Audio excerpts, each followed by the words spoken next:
आमच्या पिढीने जेव्हा ती लहान होती आणि आम्ही ते टीव्हीवर पाहिलंय की बाटलीतला गंगाराम, मला वाटतं आत्मचरित्रात तुम्ही लिहिलंही असेल, पण आता प्रेक्षकांना पुन्हा ऐकायला आवडेल की त्या काळात ह्या अशा ज्या कल्पना आहेत आणि ह्या सक्सेसफुली दाखवायच्या, हे धाडस कुठून आलेलं आणि कशा पद्धतीने ती कल्पना सुचली की बाटलीत त्या माणसाला दाखवायचं?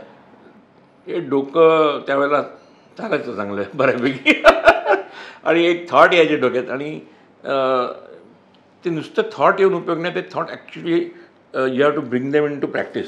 हे त्यावेळेला माझ्याकडे आणि अजूनसुद्धा आहे ते. काय डोक्यात काही विचार आला तरी किती वेळा असला तरी तो मग जेव्हा डिस्कस करतो आम्ही आमच्या फॅमिलीमध्ये ते सगळ्याजणांनी उचलून धरला तो थॉट का बाटलीतला जादू. म्हटलं जादूमध्ये बाटलीतमधून जादूगार येतो हे चिकार पाहिला आपण, हा बाटलीतच राहतो, हा बाटलीच्या बाहेर येतच नाही आणि ती बाटली ट्रान्सपरंट होते आणि त्याच्यातून तो छोटा दिसतो throughout. That was the idea. आणि त्याची बेसिक आयडिया अशी होती का प्रत्येक माणसाच्या आयुष्यात असा एखादा प्रसंग येतो जिथे त्याला असं वाटते की आता फक्त जादू मला वाचवू शकेल, बाकी वाचणं मी अशक्य आहे. आणि त्यावेळेला त्याला जादू सापडते आणि त्या जादूमुळे मग तो काय काय करू शकतो. आणि आजच्या काळात जादू जर तुम्हाला जादू मिळाली तर तुम्ही काय करू शकाल. आणि मग ती जादू असा एक पुन्हा असा एक टाईम येतो का परत ती जादू आता पाहिजेच पाहिजे बाबा, दुसरा काय मार्ग नाही. पण तेव्हा ती जादू संपलेली असते. आता माझी जादू संपली, ही रेती संपली, आता मी काय नाही करू शकत. तो एकदम हताश होतो. बरोबर, हताश नको, खरी जादू ही तुझ्यातली आत्मशक्ती आहे, तीच खरी जादू, बाकी सारा मनाचा खेळ. ब्युटिफुल थॉट होता. हो, सुंदर. आणि पण मला आम्ही असंही ऐकलंय की गंगारामच्या या भूमिकेसाठी तुम्हाला दादा कोंडके, खरं आहे का? अगदी खरं आहे. दादा कोंडकेचा मी फार मोठा फॅन आहे.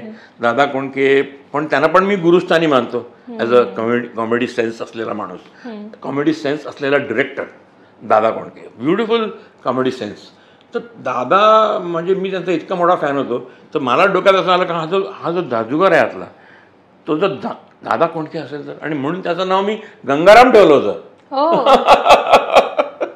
स्क्रिप्ट लिहिताना पण माझ्या डोक्यात दादा कोंडकेच होते तिकडे. आणि दादांना मी जंग पछाडलं. दादांना मी हैराण करून सोडलं होतं. त्यांच्या कुठच्याही शूटिंगमध्ये जाऊन उभं राहायचं, रेकॉर्डिंग तिकडे उभं, एडिटिंगमध्ये मला महेश बाबा मला माफ कर, मी तुझं फिल्म करणार नाही. कारण मनमोहन देसाईनी मला त्याला मी नाही सांगितलं गेस्ट अपिअरन्स. म्हटलं दादा मनमोहन देसाई, महेश कोठारे. नाही सॉरी. पण काय नाही केलं त्यांनी, म्हणजे करायला पाहिजे होतं ना. अरे काय नाही केलं. आता काय सांगू दादानी जर ते केलं असतं ना तर ह्या चित्रपटाने तर सगळ्याकडे ब्लास्टिंग झालं असतं. निश्चित. पण लक्ष्मीकांत बेर्डे यांनी पण खूप छान, त्या लक्ष्मीकांतला चान्स मिळाला.